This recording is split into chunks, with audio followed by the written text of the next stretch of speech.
सातबारा म्हणजे काय आणि तो का गरजेचा आहे ते आता आपण पाहूयात।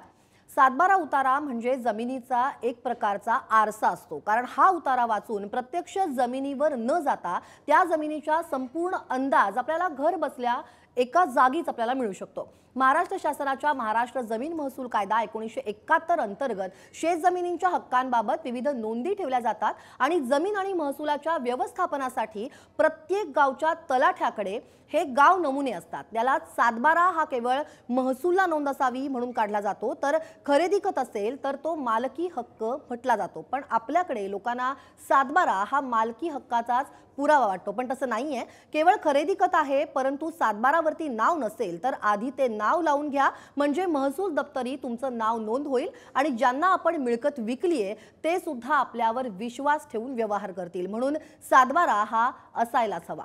तुम्ही जर ऑनलाईन सातबारा किंवा सातबारा ऑनलाईन या महाबुलेक येथून सातबारा मिळवू शकता आणि स्थानिक तहसीलदारांकडे अर्ज करून त्यात जमीन आणि त्याची माहिती शोधण्याचा उद्देश नमूद करून सातबारा उतारा तुम्हाला मिळवता येईल। महाराष्ट्र सरकारच्या महाबुलेक या वेबसाईटवरती अर्ज करून सातबारा उताऱ्याचा तपशील देखील तुम्हाला मिळवता येईल।